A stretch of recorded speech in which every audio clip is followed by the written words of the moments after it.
नमस्कार। चलिए आज आपको ले चलते हैं मध्य प्रदेश के छिंदवाड़ा के घने जंगलों और खूबसूरत पहाड़ियों के बीच एक ऐसी जगह जहां आस्था और प्रकृति का एक अद्भुत संगम देखने को मिलता है। जी हाँ, हम बात करने वाले हैं डोंगरदेव मेले की, श्रद्धा और उल्लास से भरे एक जिंदा दिल उत्सव के बारे में। तो इस सफर में हम क्या-क्या जानने वाले हैं? देखिए, शुरुआत करेंगे हम देवता के नाम के मतलब से। फिर उस मन्नत की दिलचस्प कहानी सुनेंगे, जहां से इस मेले की शुरुआत हुई। इसके बाद हम देखेंगे कि आज ये मेला कितना बड़ा हो चुका है, यहाँ कौन सी अनोखी मान्यताएं हैं, और आखिर में ये समझेंगे कि ये सिर्फ एक मेला क्यों नहीं, बल्कि उससे कहीं बढ़कर है। तो सबसे पहले बात करते हैं नाम की। आखिर ये नाम डोंगरदेव आया कहाँ से?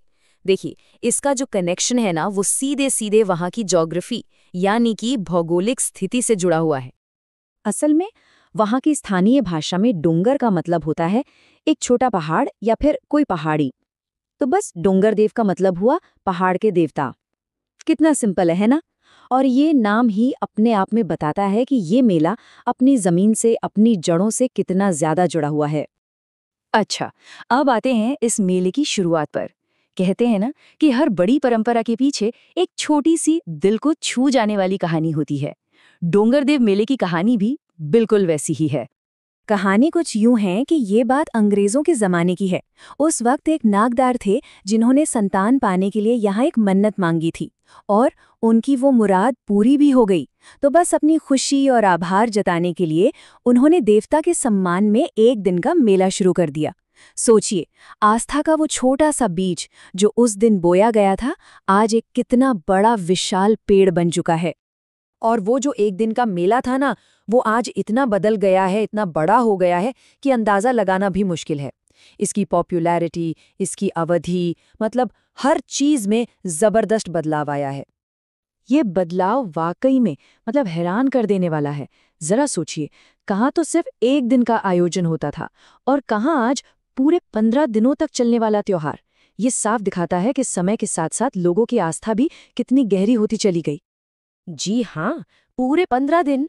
और ये सिर्फ 15 दिन नहीं है, ये मेला अब वहाँ के लोकल कैलेंडर का एक बहुत ज़रूरी हिस्सा बन चुका है। एक ऐसा त्योहार जिसका लोग बेसब्री से पूरे साल इंतज़ार करते हैं। तो ये मेला लगता कब है? हर साल कार्तिक पूर्णिमा के ठीक 5 दिन बाद। और इस दौरान क्या होता है कि आसपास के गांवों और आदिवासी समुदायों से बहुत बड़ी संख्या में लोग यहाँ आते हैं, और फिर ये पूरी जगह जैसे उत्सव के रंगों में डूब जाती है। चलिए, अब बात करते हैं इस मेले के दिल की, यानी कि यहाँ की आस्था और श्रद्धालुओं के उन अनोखे चढ़ावों की जो इसे और भी खास बनाते हैं। यहाँ की जो मान्यताएं हैं वो बहुत ही दिलचस्प है। जब किसी की मन्नत पूरी होती है तो वो डोंगरदेव को बैल, घोड़े और झूले की, मतलब उनकी छोटी छोटी प्रतिकृतियां चढ़ाते हैं। शायद ये चढ़ावे खेती, शक्ति और जिंदगी की खुशियों को दिखाते हैं।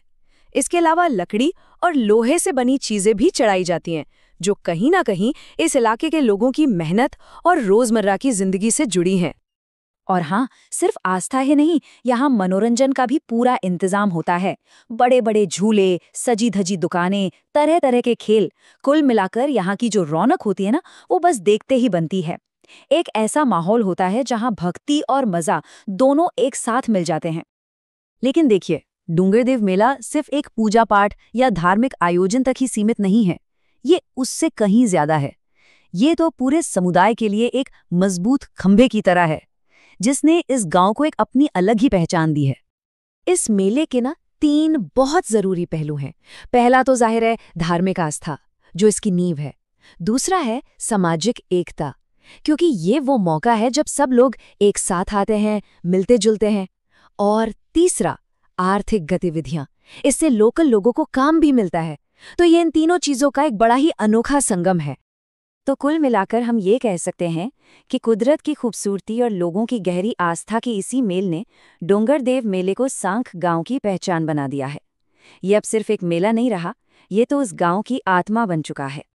और ये बात सोचने पर मजबूर करती है कि हर इलाके की, हर जगह की अपनी कुछ खास परंपराएं होती हैं, है ना? वही परंपराएं जो उस जगह की पहचान बन जाती हैं।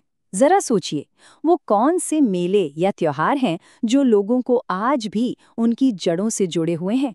ये एक काफी दिलचस्प सवाल है।